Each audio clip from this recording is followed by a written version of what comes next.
Hello, నేను doctor Mridula, consultant, fertility expert, 49 hospital, Secunderabad. ఈరోజు నేను చాలా కామన్గా అందరూ అడుగుతూ ఉంటారు క్వశ్చన్, అంటే పీరియడ్స్ చాలా తక్కువ ఉంటుంది నాకు బ్లీడింగ్ అనేది చాలా వరీ అయిపోతూ ఉంటారు. అసలు అవ్వట్లేదు, ఒక్కొక్కసారి కొంచెం స్పాటింగే అవుతుంది, అసలు ఎప్పుడూ బ్లీడింగ్ సరిగా అవ్వలేదు నాకు అనేది చాలా వరీ అవుతూ ఉంటారు. సో దీని గురించి మాట్లాడతాను. సో ఈ ఫస్ట్ అసలు పీరియడ్స్లో బ్లీడింగ్ అనేది దేనివల్ల అవుతుంది అనేది చెప్తాను. ఫిజియోలాజికల్గా ఏదైతే ప్రాసెస్ జరుగుతుంది బాడీలో అనేది చెప్తాను. ఫస్ట్ పీరియడ్స్ అసలు ఎందుకు వస్తుంది అంటే, మన బాడీ అనేది ఎవ్రీ మంత్ ప్రెగ్నెన్సీకి గర్భాశయం లైనింగ్ని ప్రిపేర్ చేస్తుంది కొన్ని హార్మోన్స్ ద్వారా. ప్రెగ్నెన్సీ వస్తే ఆ ప్రెగ్నెన్సీ ఇంప్లాంట్ అవ్వడానికి గర్భసంచి లోపల లైనింగ్ అనేది ఎవ్రీ మంత్ ప్రిపేర్ చేస్తూ ఉంటుంది.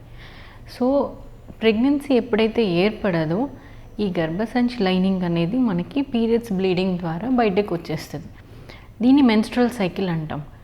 సో ఈ లైనింగ్ని ఎలా డెవలప్ అవుతుందో మనకి బ్లీడింగ్ కూడా అంత అవుతుంది.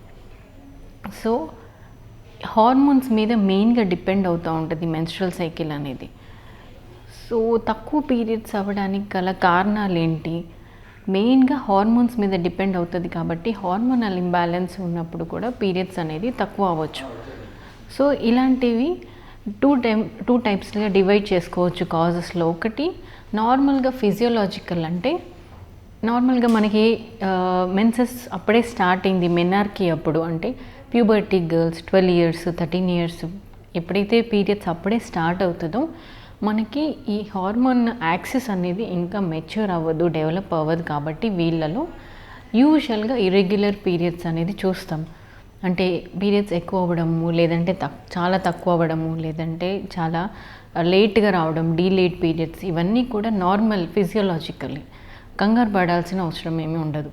ఇంకొకటి ఏజ్ ఎక్కువైనాక, అంటే పెరిమెనోపాజ్ అంటాం, అంటే 45 years తర్వాత యూజువల్గా మెన్సెస్ అనేది ఆగిపోయే ముందు కూడా మనము ఈ ఇర్రెగ్యులర్ పీరియడ్స్, స్కాంటీ పీరియడ్స్, చాలా తక్కువ బ్లీడింగ్ అవ్వడం, ఇవన్నీ కామన్గా చూస్తాము. అది కూడా నార్మల్ ఫిజియోలాజికల్, దాని గురించి కూడా కంగారు పడిన అవసరం లేదు. అండ్ వేరే ఫిజియోలాజికల్ వచ్చేసి లాక్టేటింగ్ మదర్స్లో, వీళ్ళలో కూడా హార్మోన్స్ వల్ల బ్లీడింగ్ తక్కువ అవ్వడము, లేదంటే అసలు పీరియడ్స్ ఉండకపోవడం కూడా చూస్తూ ఉంటాం. ఇవన్నీ ఫిజియోలాజికల్. కొన్ని ప్యాథలాజికల్, అంటే కొంచెం అండర్లయింగ్ ఏదో డిసీజ్ వల్ల పీరియడ్స్ సరిగా రాకపోవడం. సో ఈ కాజెస్లో ఫస్ట్ ఉండేది స్ట్రెస్. సో ఎప్పుడైనా చాలా స్ట్రెస్ ఉంది ఆ మంత్లో అన్నప్పుడు పీరియడ్స్ అనేది ఇరెగ్యులర్ అవ్వడం చూస్తూ ఉంటాం. బికాజ్ ఈ మెన్స్ట్రువల్ సైకిల్ అంతా హార్మోనల్ డిపెండెంట్ కాబట్టి స్ట్రెస్ వల్ల కూడా హార్మోన్స్ ఇంబ్యాలెన్స్ అయ్యి పీరియడ్స్ అనేది ఇరెగ్యులర్ అవుతుంది. So stress is the first main important factor. తర్వాత సడన్గా వెయిట్ లాస్ అయినా కూడా క్రాష్ డైట్ ద్వారా, లేదంటే చాలా ఎక్సర్సైజ్, విగరస్ ఎక్సర్సైజ్ చేసి సడన్గా వెయిట్ లాస్ ఎక్కువ అవుతే కూడా మీ హార్మోనల్ చేంజెస్ వల్ల పీరియడ్స్ అనేది ఇరెగ్యులర్, లేదంటే తక్కువ బ్లీడింగ్ అవ్వడం, ఇదంతా చూస్తూ ఉంటాం. అండ్ థర్డ్ వన్, వేరే ఏదైనా మెడిసిన్స్ వాడారు, లైక్ ఓరల్ కాంట్రసెప్టివ్ పిల్స్, ఇట్లాంటివి వాడినప్పుడు, హార్మోనల్ పిల్స్ వాడినప్పుడు కూడా పీరియడ్స్ అనేది తక్కువ అవుతుంది. ఇవి కాకుండా చాలా ఇంపార్టెంట్, ఫర్టిలిటీకి సంబంధించింది చాలా ఇంపార్టెంట్, ఎగ్స్ తగ్గిపోవడం, ప్రీమెచ్యూర్ ఓవేరియన్ ఫెయిలియర్, అంటే ఏజ్ తక్కువ ఉంది బట్ ఎగ్స్ చాలా తగ్గిపోతున్నాయి ప్రీమెచ్యూర్గా అన్న వాళ్ళలో కూడా యూజువల్గా పీరియడ్స్లో తక్కువ బ్లీడింగ్ అవ్వడము, లేదంటే చాలా షార్ట్ సైకిల్స్, అంటే 25 daysకి పీరియడ్స్ వస్తుంది, 20 daysకి పీరియడ్స్ వస్తుంది అని చెప్తూ ఉంటారు. కొంతమందికి లాంగ్ సైకిల్స్, అంటే 45 daysకి అట్లా పీరియడ్స్ వచ్చింది, అప్పుడు కూడా 1 dayనే బ్లీడింగ్ అయింది, ఇలా చెప్తారు. సో వీళ్ళలో ఎగ్స్ తగ్గిపోవడం వల్ల, ఆ ఎగ్స్ ద్వారా రిలీజ్ అయ్యే హార్మోన్ తగ్గిపోవడం వల్ల లైనింగ్ కూడా సరిగా డెవలప్ అవ్వక బ్లీడింగ్ తక్కువ అవ్వడం చూస్తుంటాం. సో ఈ కారణాలలో ఏదైనా ఉందా మీకు పీరియడ్స్ తక్కువ అవుతుంది అంటే అది చూసుకోవాలి. ఇంకొక మెయిన్ చాలా కామన్గా పీసీఓడి వాళ్ళకు కూడా బ్లీడింగ్ అవ్వదు, పీరియడ్స్ ఇర్రెగ్యులర్గా ఉంటుంది. వీళ్ళల్లో మీకు కావాల్సిన పీరియడ్స్ రావడానికి ఏదైతే హార్మోన్ మనకి అవసరమో ఆ హార్మోన్ ఉండదు, ఎందుకంటే ఎగ్ రిలీజ్ అవ్వదు కాబట్టి న్యాచురల్గా.